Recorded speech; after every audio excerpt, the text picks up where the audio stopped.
Hello, my name is Marcus. I'm the compiler of a collection of therapy quotes entitled Psychoanalytic Self-Awareness Quotes. This is TQ 260. Therapy quote number 260.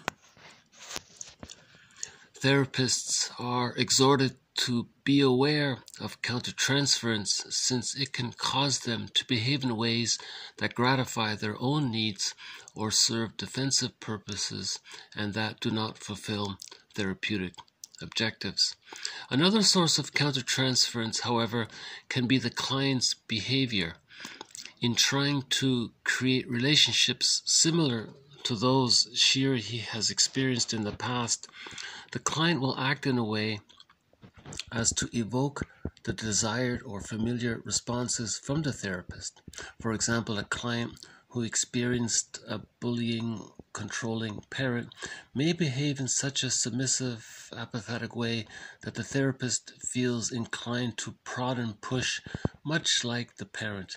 In this context, countertransference thoughts, feelings, etc., when understood, can be of benefit to the client.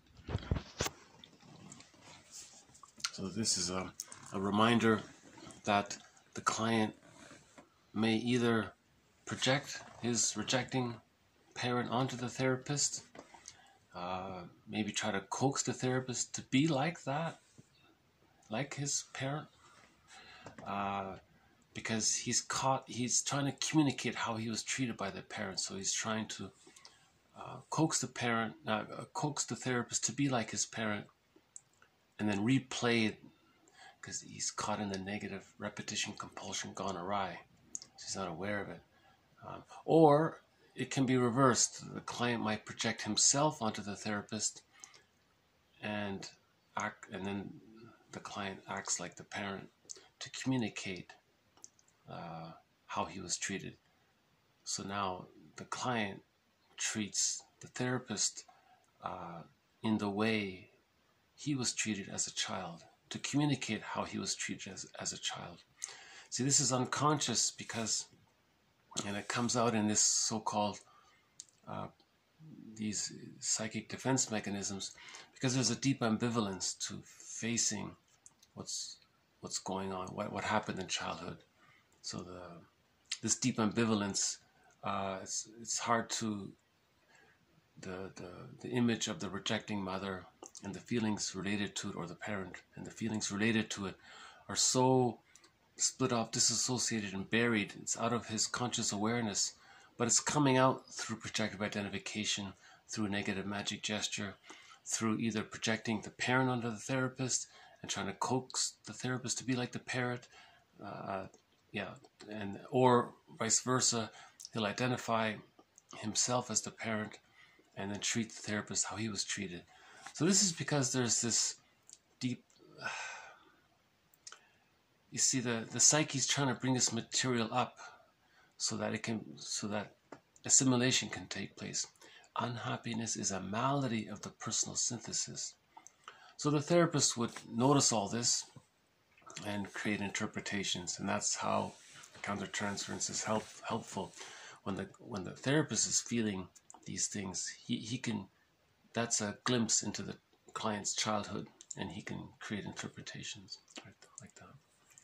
So this quote builds on the previous quotes we've had on this topic. You know, the first part of this quote was just a general reminder that sometimes therapists might be transferring themselves. Like the client didn't do anything, and the client and the therapist is just projecting onto the client. So the therapist is like the patient, and he's using the client. The therapist is like the client, and the client is like the therapist, and the therapist doesn't realize it. So that's why they're trained. They spend years in therapy themselves, so that this kind of thing wouldn't happen. Obviously, if it does happen, therapy doesn't take place, right? But if the therapist does slip up for a minute and does engage in that, he's encouraged to confess it, talk about it, explain what happened, and apologize. and then it's okay, right? That's like a mini rupture and repair. But if the therapist is too proud and he just wants to ignore it, see, that's going to break the trust with the therapist, right? Yeah. So just do a quick read through once more. Therapists are exhorted to be aware of countertransference, since it can cause them to behave in ways that gratify their own needs or serve defensive purposes and that do not fulfill therapeutic objectives. Another source of countertransference, however, can be the client's behavior in trying to create relationships similar to those she or he has experienced in the past. The client will act in such a way as to evoke the desired or familiar responses from the therapist. For example, a client who experienced a bullying, controlling parent may behave in such a submissive, apathetic way that the therapist feels inclined to prod and push, much like the parent. In this context, countertransference, thoughts, feelings, etc., when understood, can be a benefit to the client. Yeah, so that's why the client's there, you know. So the therapist can add value to the client's situation by understanding, witnessing, and then providing an interpretation. And that helps to build safety with the therapist, and with the safety, the memories can come up, and then there's the assimilation of the memories.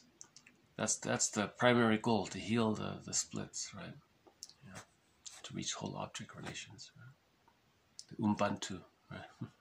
Because if we're caught in these immature infantile defense mechanisms, such as fixed splitting, which leads to projective identification and externalization, displacement, acting out, and trying to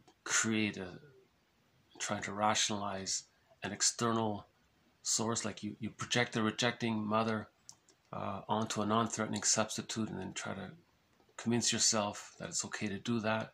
What you're doing is you're preserving the split, so you're not healing. See, the idea is to heal the internal psychic representations. But if you're acting out, that's repetition compulsion gone awry. So he'll try that with the therapist, but the therapist knows what's going on, so he'll put like a halt to it and bring it back to the client, and that helps him dig up his original memories that were repressed. And as those original memories come up, he's starting to assimilate. And as he's assimilating, his self is evolving. They go hand in hand, they said, right? Yeah. Okay, so this just is a follow-up to all of the previous quotes on projection and projective identification, and then transference.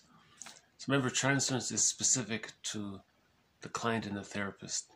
So the client is projecting something he doesn't know about himself onto the therapist. That's what they call transference.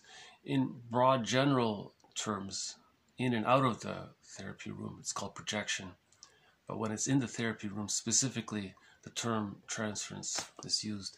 And then countertransference, if the therapist is triggered and he fails to handle it, and if he can't handle it, and he's engaged in too much anxiety because he's triggered, and then he countertransference acts out, then the therapy is broken, right? It's stuck. Unless the therapist can catch himself, explain what happened, apologize, and then that's okay.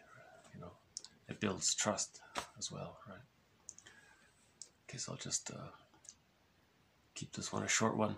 So thank you very much. This is TQ260. More to follow on the therapy process and all the ways we deal with anxiety, and our attempt to recognize what's going on so that we can find ourselves. Right. Okay, bye for now. Yeah.